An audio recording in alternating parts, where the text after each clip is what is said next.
क्या आपके फोन में पाकिस्तानी ऐप्स हैं? अगर हैं तो जान लीजिए कि ये ऐसी ऐप्स हैं जो आपके फोन से सीधे पाकिस्तान से संपर्क कर लेती हैं और आपके डेटा को वहां की खुफिया एजेंसियों के हाथ में पहुंचा देती हैं। अब चाइनीज ऐप्स पर तो स्ट्राइक हो रही है, लेकिन इस बीच हमें पाकिस्तानी ऐप्स पर भी नजर रखनी होगी।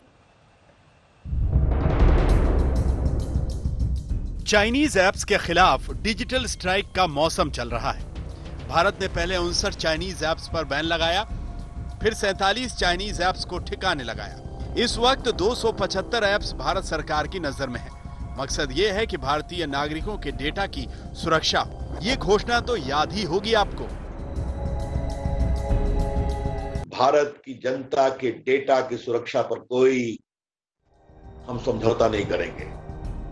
लेकिन अब इंडिया टुडे की फॉरेंसिक इन्वेस्टिगेशन से चौंकाने वाला सच सामने आया है। हमें एंड्रॉयड पर काम करने वाली ऐसी ऐप्स और डेवलपर्स का पता चला है जो खास तौर पर भारतीय सेना और कानून पालन को सुनिश्चित करने वाले पुलिस अफसरों को टारगेट कर रही हैं। सिर्फ इतना ही नहीं, कई ऐप्स का नेटवर्क तो ऐसा है जो बीजेपी के राजनीतिक कार्यकर्ताओं को निशाने पर ले रहा है। और चिंता की बात यह है कि ऐप्स का यह नेटवर्क खुफिया तरीके से पाकिस्तान से जुड़ा हुआ है। गूगल प्ले स्टोर पर एक एंड्रॉयड ऐप है जिसका नाम है Indian army photo sweet editor 2020। Army sweet editor ये ऐप अपने इस्तेमाल करने वाले यूजर को इंडियन आर्मी का लुक देने का वादा करती है। यूजर अगर चाहे तो इंडियन नेवी या इंडियन एयरफोर्स की यूनिफॉर्म भी चुन सकता है। चिंता की बात यह है कि ये ऐप 10,000 से ज्यादा बार डाउनलोड की जा चुकी है। ये ऐप लोगों को बालाकोट एयर स्ट्राइक मिशन में शौर्य दिखाने वाले भारतीय वायुसेना के पायलट अभिनंदन के स्टाइल में मूंछों वाला लुक रखने का ऑप्शन भी देती है। गूगल प्ले स्टोर के डेटा के मुताबिक इस ऐप का डेवलपर यूनाइटेड किंगडम का है जिसका नाम है स्नोबेरी।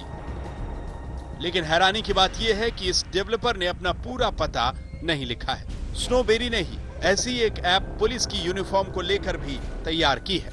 इसकी जांच करने पर पता चला कि यह पूरा खेल पाकिस्तान और वहां के प्रधानमंत्री इमरान खान की खुफिया टीम से जुड़ा है। आज तक की फॉरेंसिक इन्वेस्टिगेशन में पता चला कि स्नोबेरी नामक ये डेवलपर पाकिस्तान की गहरी साजिश का हिस्सा है। एक और एंड्रॉयड एप्लीकेशन को देखिए। यह ऐप अपने यूजर को बीजेपी के पोस्टर बनाने की सुविधा देती है। इस पोस्टर में एक तरफ भारत के प्रधानमंत्री नरेंद्र मोदी की तस्वीर होगी, बीजेपी का चुनाव चिन्ह कमल होगा और यूजर की तस्वीर इसमें फिट कर दी जाएगी।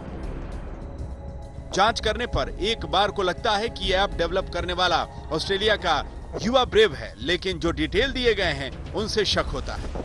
इसकी डिटेल में कई गलतियां हैं और पता भी अधूरा है। साधारण तौर पर देखने में स्नोबेरी और युवा ब्रेव में कोई फर्क नजर नहीं आएगा, लेकिन हमारी जांच और गहराई में गई और हमें पता चला है कि ऐसी ऐप बनाने में ये दोनों डेवलपर न सिर्फ एक दूसरे से जुड़े हैं बल्कि एक बड़े षड्यंत्र का हिस्सा है। ऑस्ट्रेलिया और इंग्लैंड के आधे अधूरे पते और वेबसाइट के नाम पर एक पन्ने का ब्लॉग। जाहिर है ये डेवलपर्स कुछ ना कुछ तो छुपा रहे थे। हमारी जानकारी आगे बढ़ी इन ऐप्स के प्राइवेसी पॉलिसी को लेकर, जिनमें दी गई जानकारियों के आधार पर हम ये साबित कर सकते हैं कि दरअसल ये नेटवर्क इस्लामाबाद से चल रहा था। हर ऐप में कुछ प्राइवेसी पॉलिसी वाले दस्तावेज होते हैं जिन्हें अक्सर कोई नहीं पढ़ता, लेकिन हमने पाकिस्तानी ऐप्स की साजिश को पकड़ने के लिए इन प्राइवेसी पॉलिसी डॉक्यूमेंट की जांच की और हमारी जांच में ऐप्स के इस नेटवर्क का कनेक्शन इस्लामाबाद की एक टेक फर्म से हुआ।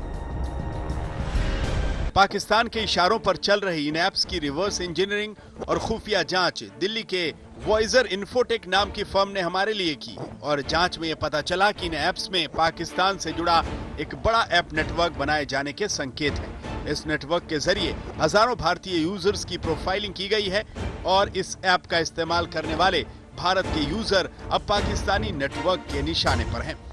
विशेषज्ञों का मानना है कि इस तरह के मालवेयर ऐप नेटवर्क्स राष्ट्रीय सुरक्षा के लिए बड़ा खतरा हो सकते हैं और सरकार को इसकी जांच करनी चाहिए। अंकित कुमार, नई दिल्ली, आज तक।